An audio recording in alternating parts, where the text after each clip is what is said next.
Hello, and a joyous welcome to This Woman's Work, a space where you can hear and read about some amazing women, the fantastic jobs they do, and the paths that have led them to where they are today. So, I'm here today with Molly. Hi, Molly. Hello. In your own words, could you tell our lovely listener what it is you do for a living? I am a kinesiologist, a systematic kinesiologist, and kinesiology is muscle testing to get to the root cause of people's symptoms. So each muscle in the body relates to a different organ. For example, most of the neck muscles relate to the stomach. Your lower back muscles relate to your large intestine. So if someone comes in with a sore neck, I'm going to be looking at stomach, mainly at stomach. That'll be my first protocol. And within that, why, if the client comes in with a stiff neck, for example, why do they have a stiff neck? And it will be, I'll look at ways to rebalance it, and rebalancing the body through either physical changes, so maybe a slight spinal correction, through nutrition. So they might have a food intolerance. They might be lacking the right stomach enzymes, so they're not digesting their food properly. They may need something to help digest their food properly, or they might be have a gluten intolerance, or too much acid, or too little acid, or it's emotional. So I was going to say, yeah. Emotion is probably the biggest. So I would say 90% of the time it's emotional. Yeah. Again, related to the stomach, emotional comes in as fear, as that sort of anxiety, worry about things. When people talk about gut feeling, things are hard to digest, something makes someone feel a bit sick, it's normally related to emotional. I have to sort of listen to what people are saying when they speak about their worries.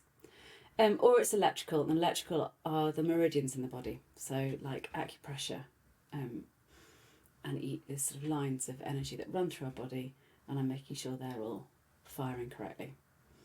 So it's about balancing the whole body, and it may not necessarily be the stomach that's the problem. It may be something going on with their jaw, or it may be something going on with their large intestine. That's just the overall digestive system, or whatever it might be, that is unique to that individual to help balance them.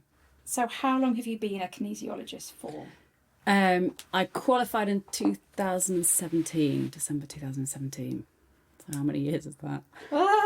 6? Yeah. And what was the process for getting qualified then? So you start doing a foundation course, and the foundation I did sort of 10 weekends, learning all the different muscles. Wow. And how they relate to the body system. Was this online or was No, in person, down in London. Wow. At I forgot what it's called now. It's all right, we can we'll put all of these kind of links and stuff on the Patreon page. College of Natural Medicine or something like that in London. But yeah, through the Kinesiology Association. So the Kinesiology Association are the association I am a member of, and they run foundation programmes and then diploma programmes. Right, okay. So, and this was at weekends. Had you got children at this You know point? what, it wasn't at weekends. Oh. I said everyone 10 weekends, didn't I? That was a diploma. The foundation was every Wednesday for I started in September and I might have finished in December. Right. And I went down to London. I had my daughter at that point. She had probably about 18 months old when I started. So it worked quite well. Dropped her off at nursery in the morning, got the train back, picked her up on the way home. And that worked really well. Yeah. And I wasn't working otherwise. And then went straight on to do my diploma, which was 10 weekends for a year. Yeah. And within that, you are, you're learning a lot more. Then you're doing much more structural stuff. You're doing much more in depth about nutrition and detox programs, and how the body reacts to certain energies. And then you also have to do a nutrition diploma. Yeah. And do your anatomy and physiology diploma, Yeah. and your first aid. So you're diplomaed up there. I am fully diplomaed You are up, like yeah. so diplomaed. And I mean, what? How did you hear about kinesiology? What sent you down this path? So after I'd had my daughter, she was born in March 2014, and I felt so unwell. We'd had quite a lot of stress. We'd been living in a rented house. Actually, we'd moved back from Singapore. We'd been there a year working. Wow. I'd left the job and thought, oh, I'll come back and hopefully, fall pregnant once I've got a job. And of course, I handed my notice in Singapore and found out I was pregnant the next day. So Damn it. came back to the UK, thinking, oh God, what am I going to do? We moved into a rented place, and then about 9 months after I'd had my daughter, the landlord wanted the house back, and so we had to move out, and it was just quite stressful. And we couldn't find anywhere to buy, which was the plan. But anyway, ended up And moving. you're kind of postnatal in this period as Yeah. well. Yeah, and we were kind of settling back into the UK as well, and kind of trying to find our feet. Yeah. Anyway, moved in actually near my sister. It was great, but I was just so tired. I felt so fatigued. I was getting pins and needles in my arms. I was getting really stiff joints. I felt utterly miserable. I was like, this isn't me. Yeah. I'm normally quite happy. What is going on?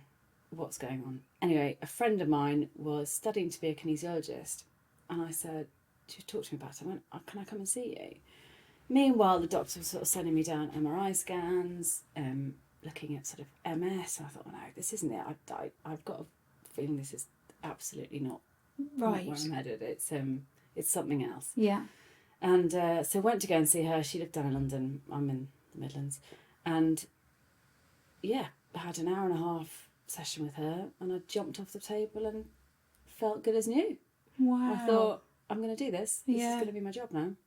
Gosh. How do I study for it? Yeah. And so I think that was sort of, my daughter must have been about just over 1 by then, and 3 months later I started my foundation course. So you really knew. Yeah, You knew. really knew. Wow. Okay. Obviously, I've got to then talk about what came before that. So you said you were in Singapore. I mean, let's even go back before that. So did school, college, left. Did you go uni? What? Went to uni. I've actually got a degree in the history of modern art, design and film, so Woohoo! completely unrelated. Wow. And in your head, what were you going to do with that? I say that like I even had a plan with my degree. I just went to uni for the laughs. But anyway. My degree was nicknamed the Find a Husband course because Wow. it was deemed as so useless that you Suddenly better find a rich husband. Might go back to uni all of a sudden. But I loved it. I absolutely loved my degree, and I came out with a 2-1, enjoyed it. Wow. What was I going to do? It was kind of be the antiques world, which I was sort of keen on, but actually I went and worked. Let's go back a bit before I get there. When I was at school, sort of GCSEs, I started working in an outdoor activity centre for the disabled. Oh my gosh.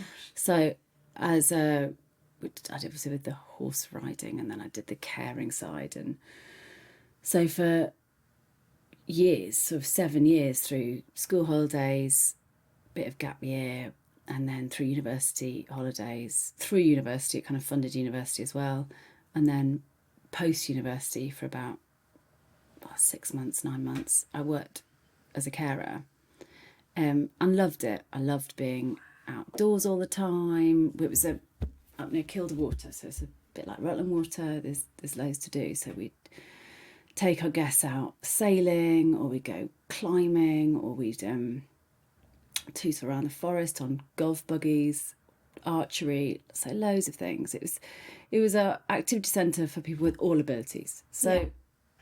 And it was just so much fun. Just had so much fun. It didn't feel like a job. It just was such a happy place to work. And there were long hours. I'd do a 25-hour shift. So I'd start at lunchtime, before lunch, and then do overnight, and then Of course, because you've got to stay Go and home. do. Yeah. Yeah. and it was, I didn't stop laughing. I had a great time. And then after I got my degree, I thought, well, better go down to London and try and get a career. Or a husband. Yeah, or a husband. Whichever comes first. Yeah, that wasn't showing any sign of arriving, actually. So I thought I better get a proper job, as they say. Yeah. And yeah, I got to London and got a job at a company called justgiving.com, Yeah. who do online fundraising. Yeah. And they were sort of in their infancy. It was 2005. Yeah. And they're probably about 15 employees at the time. And again, a brilliant company to work for. All of us young at heart, kind of going through this kind of new technology. Yeah. I remember being on the phone asking people for email addresses, and I don't have an email, or explaining websites and be like www dot. Oh. And it was, and I loved that. So I started out on the help desk, and then worked in and then went into sort of account management and things and business development. Loved it. I kind of loved that third sector. Yeah. So helping people Yeah. was kind of key. Yeah. And then I left there and worked for another online fundraising company, which didn't go so well. I just didn't enjoy it. I worked from home a lot, and that for me just wasn't what I wanted. I must have been 28 at the time. And then someone offered me a sort of cover role for about 3 months in Kenya to work for an embassy. Wow. Yeah, it was brilliant. It's part of Malteser International. They're a foreign aid, and they were working over there to help with the TB and HIV/AIDS. And so that was fantastic. I had an enormous amount of fun in Kenya, and I worked on the charities communication, so slightly office based as well. And then when that ended, I'd already. And what that just did? Was it just the 3 months? Yeah, Or it was did you just end 3 up- months. Yeah. I desperately wanted to stay, but actually, I left having already lined up another job, Okay. and that job was for a leadership development company called Leaders Quest. And again, sort of similar line of things. Leaders Quest is a fantastic company, and it works with MD CEOs of big corporates, tends to be big corporates, but it can be sort of teachers and civil service, and takes them on a quest. And that quest lasts a week, and we would go to India, Brazil, Kenya, Wow. all around the world, and they would take these leaders to sort of 2 different tier cities. So take India, for example, we go to Mumbai, and then we go to Hyderabad. Yeah. So Mumbai, very Thriving, yeah, exactly. Hyderabad. Anyway, within that quest, we would introduce them to leaders across the spectrum. So it would be, again, corporates, or it would be grassroots leaders. Yeah. So within communities, or women's centres, or Right. children's charities, or but it was about bridging the divide between corporates and the charity world, and saying we can actually work together to make Yeah. things better. Yeah. How we can act in a responsible way as a corporate to include our community when we make big decisions. Yeah. Um, So you were there to almost inspire a greater conscience out Yeah. of these big wigs, for want of a better phrase. yeah, and change how they work, but also inspire them to do things differently, I Yeah. guess. So, which was again a brilliant job, but even then I knew that I hated working at a desk. Yeah. Desk work was not for me. And throughout that, I also had a really bad back. I mean, not a really bad back, that's a overstatement, but I constantly had a painful back sitting at a desk. I then wanted to move out of London and finally met my husband. Oh, okay. So- Yeah. You met him in London or No, abroad? funnily enough, I had actually met him at university. Wow, We were friends at okay, university. yeah. But we Reconnected. we and- reconnected, and so left London, moved up to Lincolnshire. Yeah. Got married pretty quickly after that, actually, and then moved to Singapore. But not for long. How? Just you can't just. Move to I know, Singapore sorry, one day, yeah, why was really, that? that was for my husband. So he works in online, creating websites, e-commerce, that kind of thing. Oh, Off we went,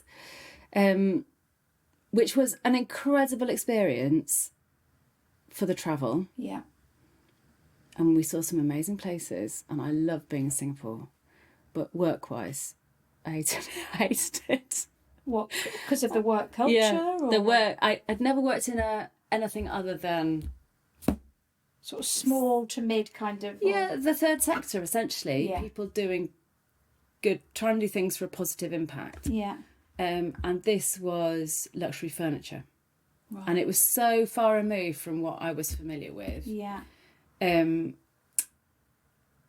That I didn't get on with it. I didn't love it. I mean, it served a purpose and I had a great time, but I didn't love it. And then we also missed home. We weren't there very long. We were only there a year, but I'm a home bird really. Yeah. And so we decided to move back, and then I fell pregnant. So Wow. What do you think it is about you that makes you good at kinesiology? Either just inherent skills you have, or things you've learnt. Because it's one thing to go, yeah, oh yeah, I'd really like to do that. Because I could think that. I could, well, I couldn't think that because I'm absolutely diabolical at it.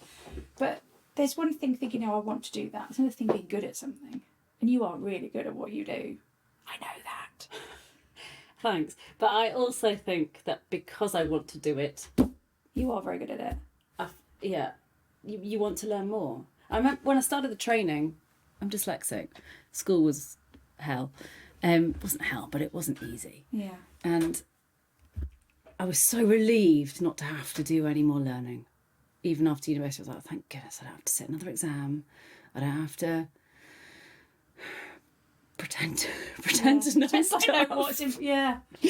And then when kinesiology came about, I was like, I really, really want to learn this. I really want to learn this. And I found it really easy to learn because I think also as a dyslexic, when you learn, I want to learn by doing. And kinesiology, it's kinesiology, it's muscle movement. Yeah. You're learning by doing all the time. So what challenges do you think you have as a person? Characteristics or anything like that make this tricky for you? Well, probably again back to the dyslexia. I can never remember the name of any muscle. She's not even qualified. It's not a lie. No, I'm kidding. Oh yeah, I can never remember the name of any of them. It's awful, but I kind of get by because I remember it. I'm not faking it. But yeah, if someone comes in and they're a physio and they say, "Oh, my deltoid's really hot," I'm like, deltoids. I remember that one. That one's easy. Yeah. But I'm inherently disorganised, and messy. I know you have a little life in you yet. I know you have a lot of strength left. I know you have a little life in you yet. Okay, what has been the absolute best part of kinesiology for you? Either something that's happened or just a reoccurring theme? I think the recurring theme for me that makes me want to do it is just, it sounds very cheesy, but just making people feel better. People come in feeling awful and then get up feeling great. It's a good day. Yeah. And I can't complain about that really. Yeah. So, yeah, and I've had people's, had a headache or they've had sore knees and then they've just gone, oh my God, it just feels better. Feels better. Have you done that? And I'm like, I haven't done it. You've done it.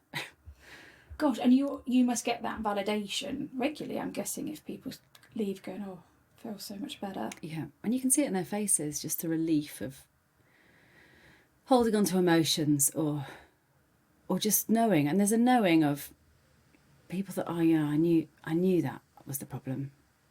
And I hadn't actually voiced it. I had a feeling it was.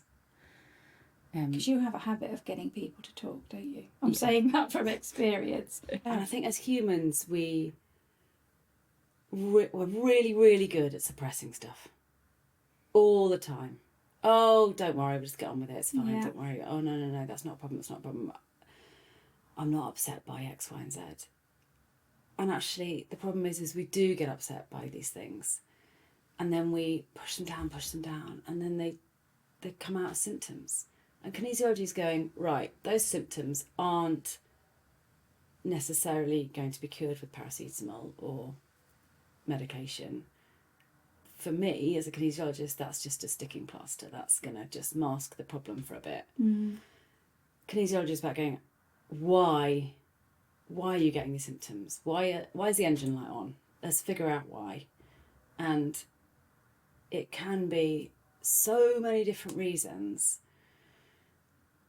And it can be, you know, something that happened to us when we were 5 years old, suddenly coming out of the body.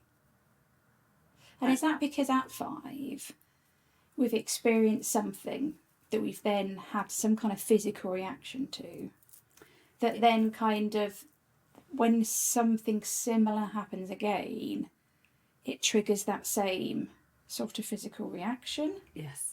So I use something called a motion code, or the body code, which is Dr. Bradley Nielsen. Yeah. But it was taught as part of our kinesiology diploma as well.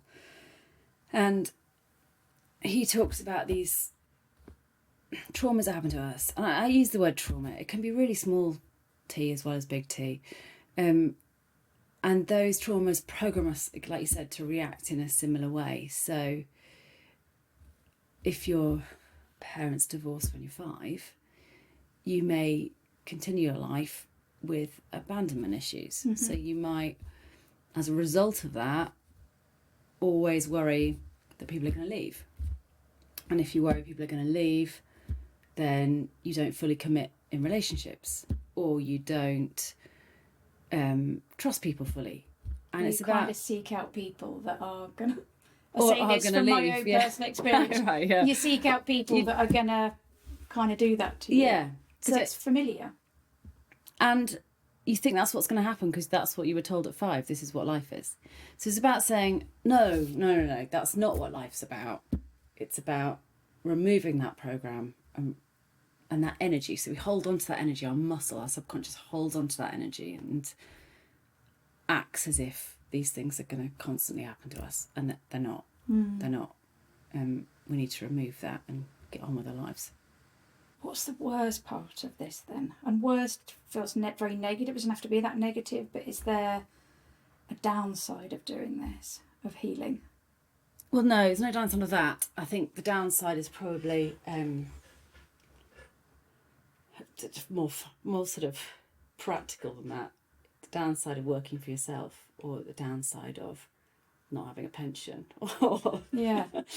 or when you're off sick, rearranging everyone, or Yeah. but on the upside of that, it's I've got a 9 and a 6-year-old. I want to take the holidays off. I want to do school pickup. I want to be there to watch their sport, or be home, or be able to take a day off if they're sick. So there's a positive side to There's that a freedom to it, yeah. Yeah, there is a massive freedom to it, and that for me is huge as a mum. What's the strangest thing that's happened to you doing this? And you cannot name names. Don't make out you haven't seen some really weird stuff, Emily. Oh dear. Well, I mean, so there's a very spiritual side to kinesiology, and that's been one of the biggest things one of the things I've really enjoyed. And sorry to interrupt, were you spiritual before? Brought up in a Catholic family, and I'm a Catholic. Yeah. So a Catholic, but not. Was I spiritual? It was quite funny actually. I was at a wedding with my husband, and I'm going to sound quite weird now, but No, here we are. I love it. And they were talking about, I think the father had died and obviously wasn't at the wedding. So in those situations, there's always a toast to those who've departed. And often in those situations, people say, oh, it felt like it was in the room, and I think, yeah, of course he was. Because I can see them. I can see those souls in the room. And I always have done. I always see those souls in a room, whether it's sort of a wedding, whether it's a funeral or a sort of emotional party, whatever it might be. I've always been slightly spiritual on that front. Yeah. And I've had various odd things happen to me pre to kinesiology. And then when getting into kinesiology, you are definitely tapping into those realms. And I can have clients in my room and you're doing a session and you can feel, you know, their dearly departed coming in. I can see them. So that's quite strange.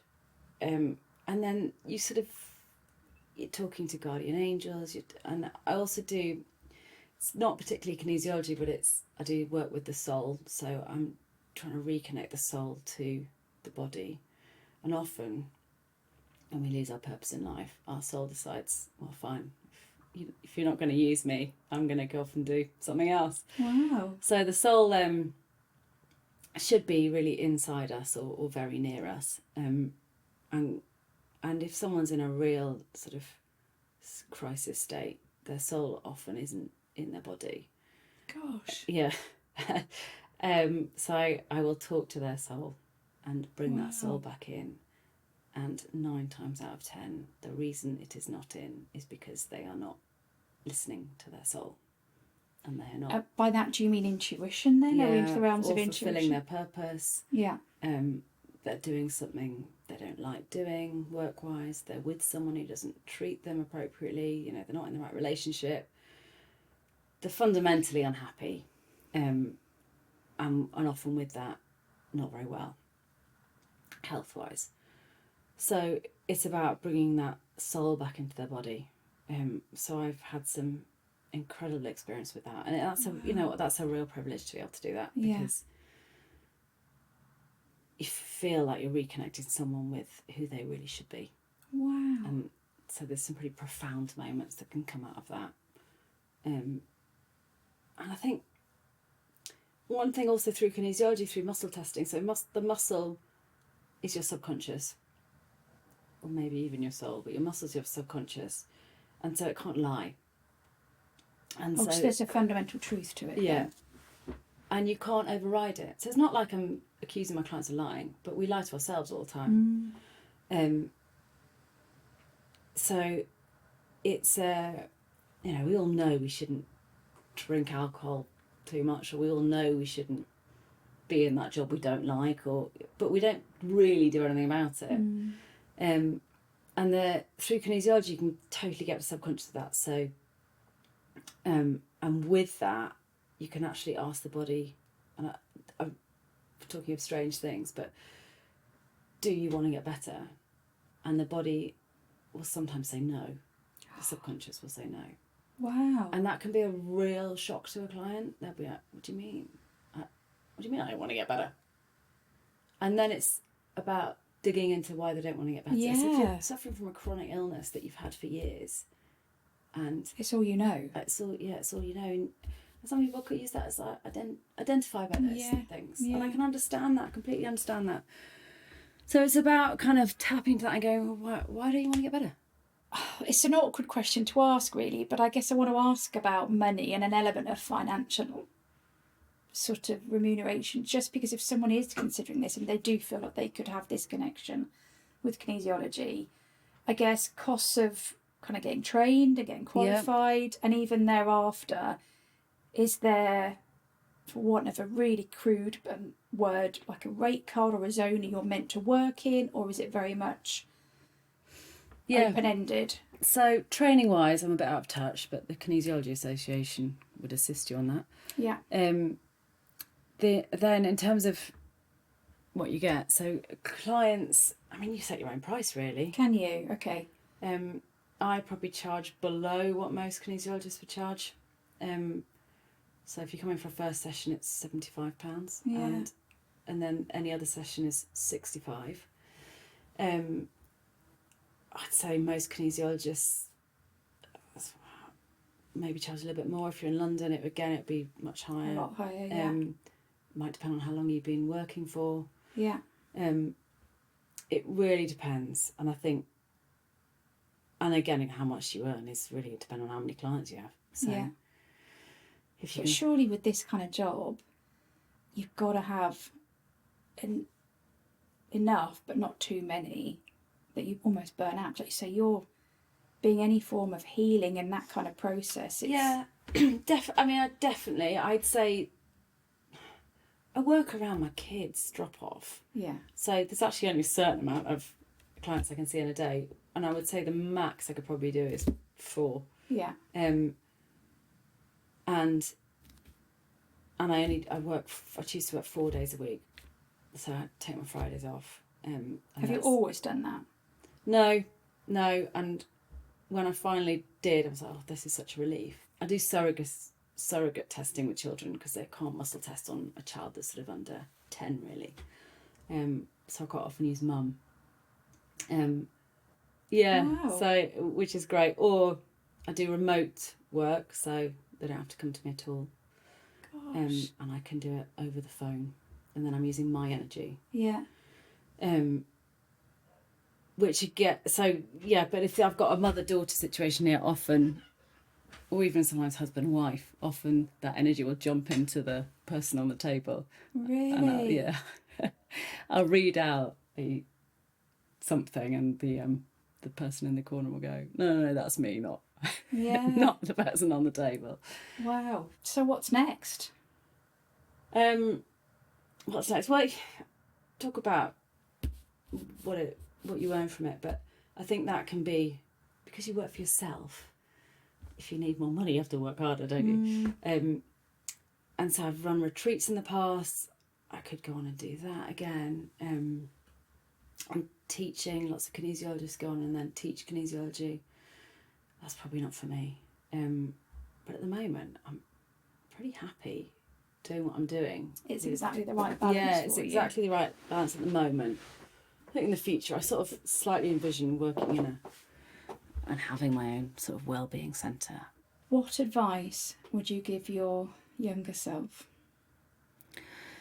At any point, those different jobs or even at school, college, any advice that you just wish you'd known earlier? I think I wish I'd had better careers advice. Okay. But funnily enough, when I was at school, in secondary school, I had a dyslexic, extra English it was called, and I didn't realise until about 4 years ago, when I put 2 and 2 together, she was a kinesiologist. No. Yeah, really weird. So she taught me loads of techniques that I then sort of went on to learn. I was like, oh my goodness. Oh my gosh. You actually did not know that No, at the time? she never mentioned the word kinesiology. Is she still alive? Does she still practice? Yeah, I did look her up, and I tried to get in touch with her. She's never replied, but yeah. So what was I going to say? My younger self, I think, to be honest, everything I've done has got me to where I am today. Yeah. So what advice could I give that person? I don't know. Trust the process. Yeah. Trust the journey. Let's face it, it's pretty top shot t-shirt material right now, isn't Yeah, it? I know, it's so cheesy. But if I'm honest, it's a real reoccurring theme of these chats. Is people saying, just keep going, or hang in there, breathe, don't panic. I think also when you're in your 20s, you've got more energy and you've got the drive to go and get a career and work 5 days a week and have that sort of lifestyle. The thought of starting my own kinesiology practice fresh out of university, I don't think I would have had the skill set to do that. Through my jobs, I've learnt building websites, I've learnt marketing, I've learnt sales. I've had that foundation to then go on and do my own thing. Yeah. So maybe I wouldn't have succeeded as much back then. What advice, as Molly or as a kinesiologist, would you want to impart on the world?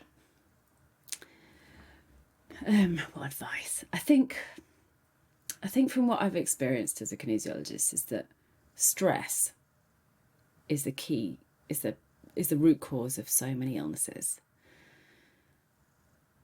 And if someone is happy and content and follows their heart, they don't get as ill. They might get ill, but they're less likely to get these sort of illnesses.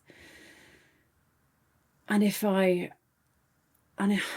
think because those more often than not, those illnesses are that red light on the engine. They're the warning.